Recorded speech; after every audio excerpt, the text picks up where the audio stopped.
Hey guys, welcome back to my channel. Today I'm going to be scaping this 10-gallon shallow tank and I'm super excited about it. I have an island style layout in mind, so I think we should just get started. And the first thing that we're going to need is some aqua soil. Alright, and for the aqua soil I'm just using Contra soil, which is the UN brand. It's really good substrate for your plants.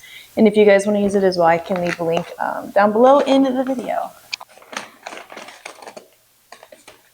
So I'm going to do a somewhat thin layer to start with, and then I'll build up more height in the back. But just so that way I don't scratch the glass when I start messing around with the hardscape.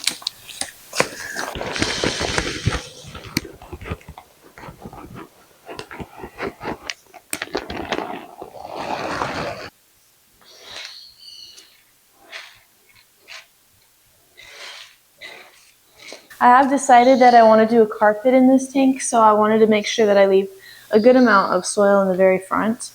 And then as I continue scaping, I'll continue to build up a little more height in the back with more soil, just to create a little more depth, or at least the illusion of depth. But yeah, so I'll get the pieces of hardscape that I have, and then we'll get started with the whole hardscaping.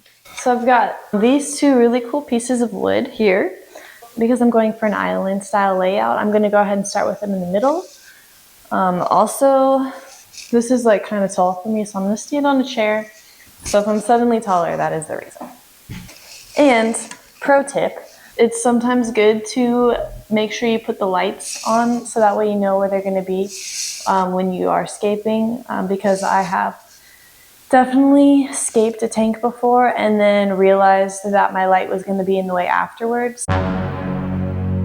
So keep in mind and have some spatial awareness while I'm scaping.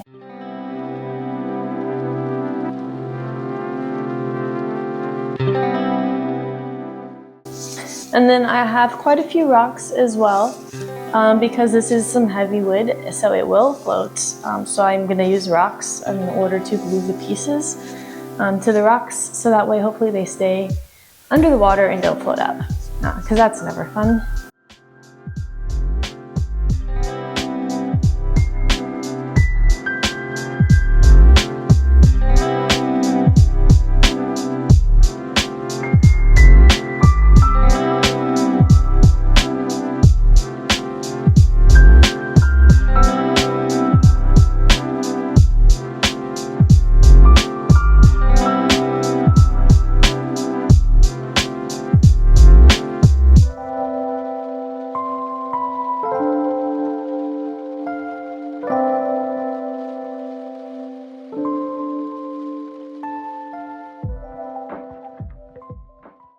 All right, and I'm pretty happy with that.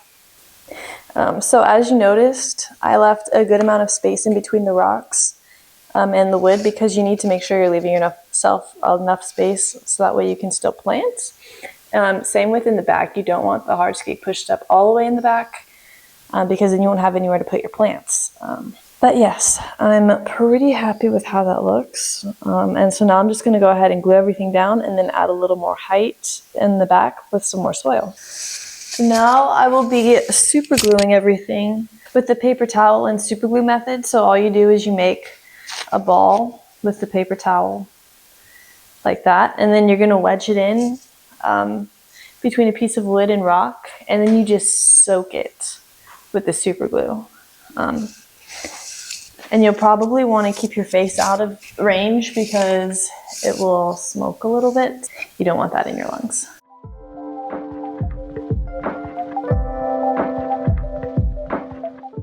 And don't worry if you can see the super glue, because we can cover that with plants.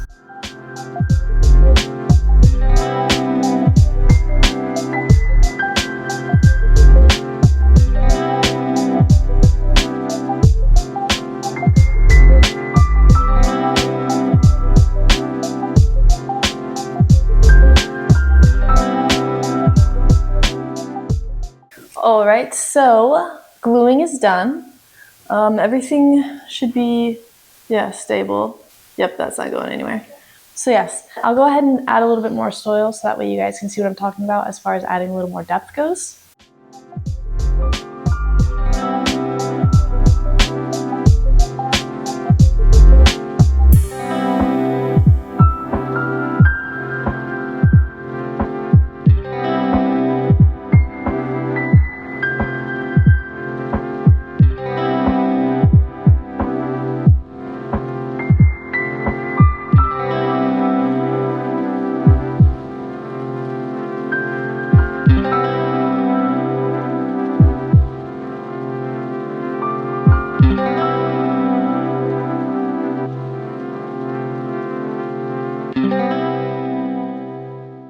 Alright guys, the hardscape is complete. As you can see, I added some more height in the middle, and so I'm probably just going to be planting mostly hair grass in the front and on the sides. And I made sure to leave a good inch of soil so that way the roots have something to hold on to. And I'm excited to get planting tomorrow, so I'll see you guys tomorrow when we start planting.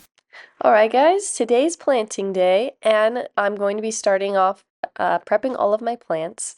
Over here I have the crypt, and so for this plant, it's a potted plant, so you just go ahead and squeeze it out of its little pot.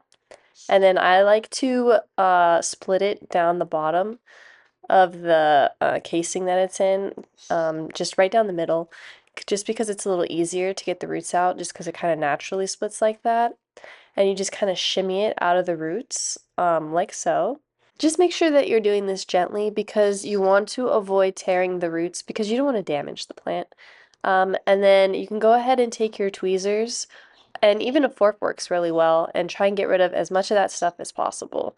But don't worry about it if there's like still a little bit left. All right, guys, that's one done and 2 to go.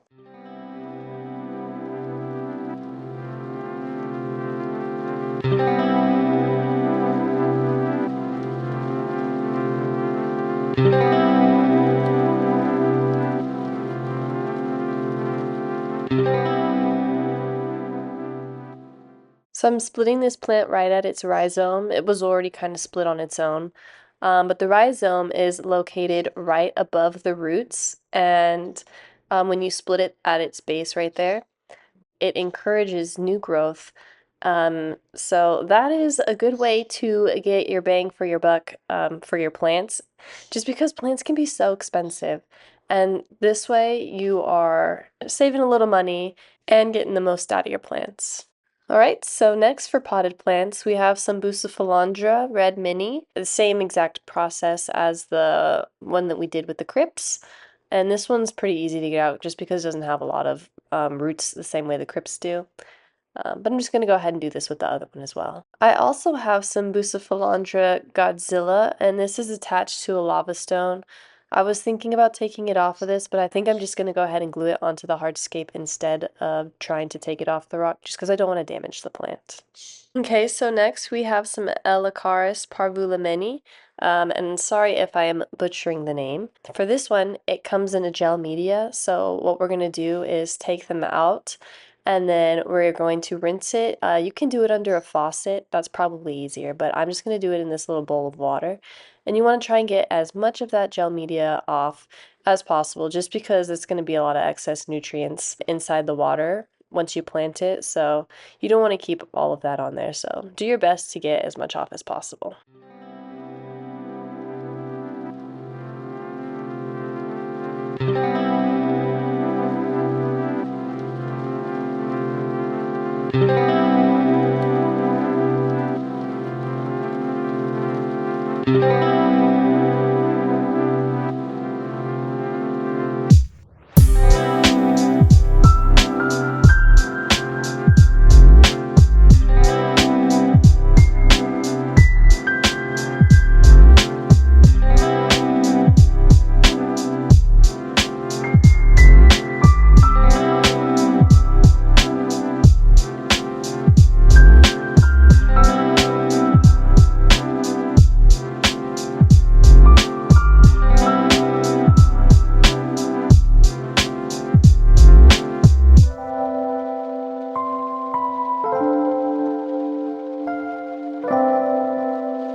Alright guys, so that's 3 of the mini hair grass pots done.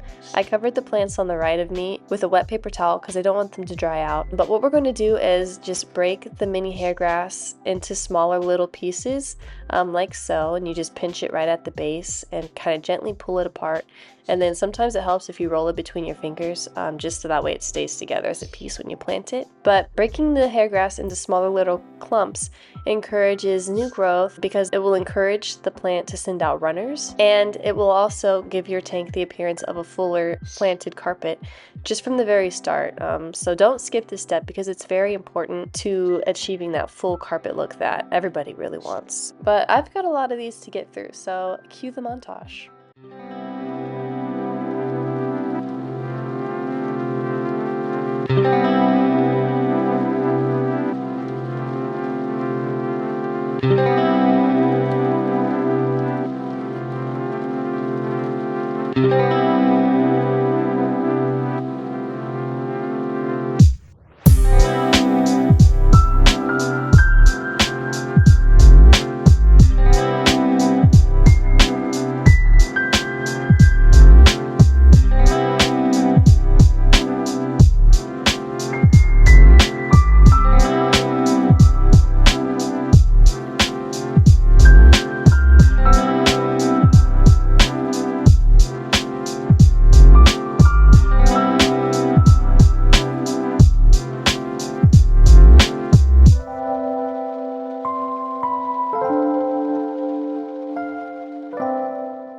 Alright guys, now that concludes all of our plant prepping. I went ahead and sprayed all of the plants down with some RO water just because I don't want it to dry out while I'm planting, but I have some bags of stem plants that I've trimmed from other tanks of mine, and I'll go ahead and put up the different names of the different stem plants I use. But yeah, let's get planting. Alright, so first I'm just going to wet down the aqua soil with some RO water because it makes it easier to plant. And then I'm going to add some root tabs, and I'll leave the link below in the description if you want to use the same ones.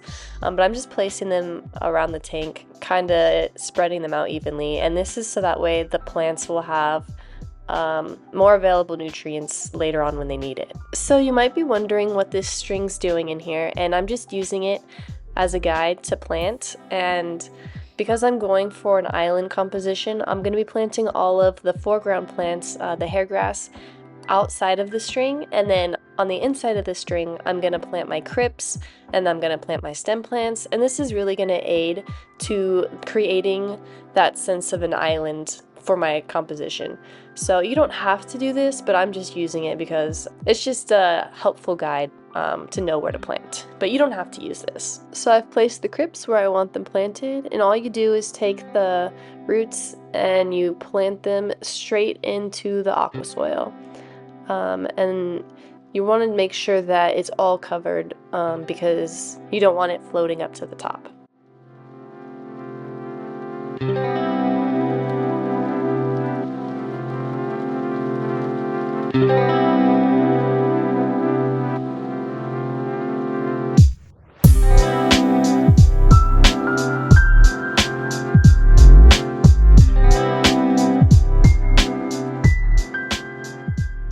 Next we have our boost that's on the lava rock, and I'm just rolling up this piece of paper towel and gluing it to the base of the rock, and then I'm going to super glue it to the hardscape.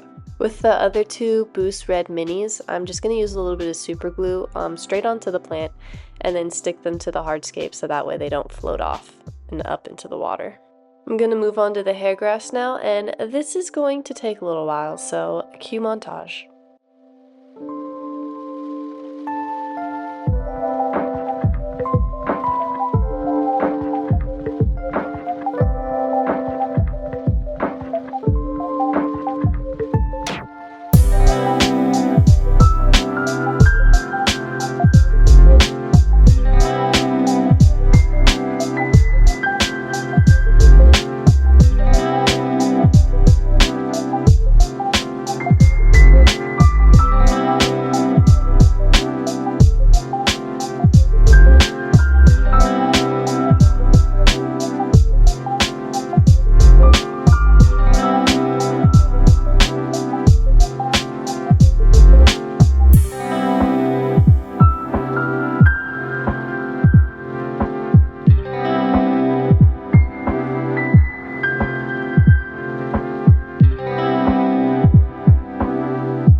To start off our stem plants, I'm planting Hydrocotyle tripartita, and I might have butchered the name, so I'll go ahead and put it up on the screen right now. But I picked this plant because I really like what it looks like when it grows immersed, and by immersed I just mean what it looks like when it grows out of water. And to get started planting, all you do is you take a few stems and then you plant them together as a bunch. So you just grab all of the pieces by the bottom and then just plant it a couple inches deep into the soil, and it's as easy as that. Up next we have Ludwigia repens, and it's the same exact planting process for this one.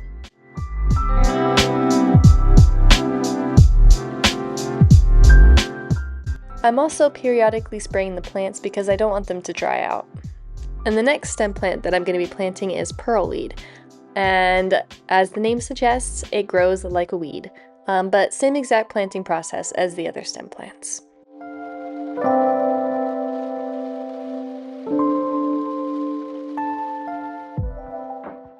Up next, we have Hygrophila angustifolia. And this stem plant also is really cool because when it grows immersed, it has small, tiny little white flowers, so it's really pretty. And I'm hoping that this and the Ludwigia will grow really nicely immersed in this tank, so that way it adds a little more height because it is a shallow tank. But yeah, so for this plant, I'm planting it a little differently because the stems are so thick that I'm just going to be planting one stem plant at a time rather than in a bundle of 3 or 4.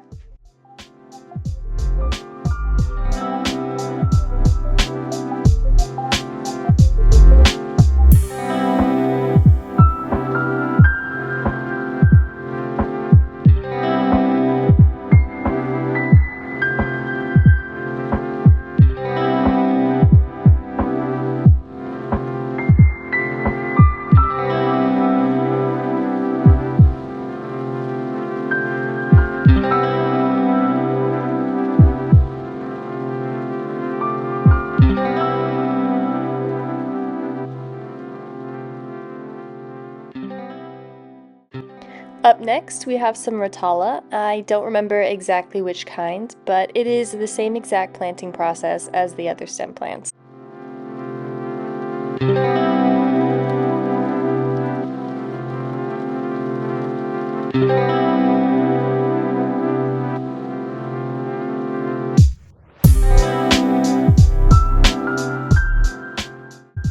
Alright, and the planting is all done. I think it came out really well. I'm happy with everything.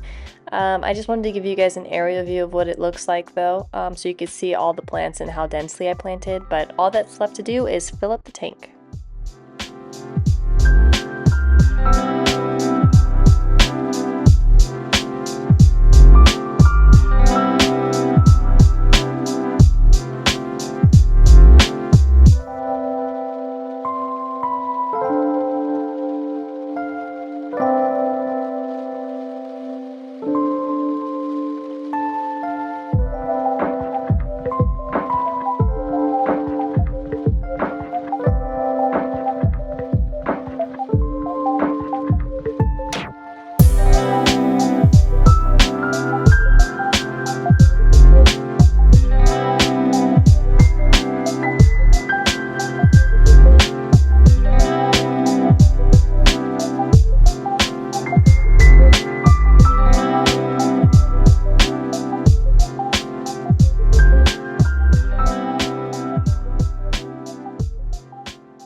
Alright guys, it is the next day. I forgot to end the video the other day, but I have done one water change just because the tannins made the water a little bit brown from the wood. So now it's nice and crystal clear. But yeah, the tank is done and I'm super happy with how it came out. I can't wait to see how it looks in a couple months once it's more grown in, and I will keep you guys updated. And so there'll be another video coming out with an update of the tank later, so that way you can see how it looks, and then let me know what kind of fish you guys want to see in here. I was thinking maybe some emerald rasboras would be cool, but let me know what you guys think. And also I'm going to leave links in the description below to all the different products that I used in this video in case you want to kind of do something similar to what I did. But yeah, thank you so much for watching. Please like, subscribe, and leave a comment, and I will see you guys in the next video.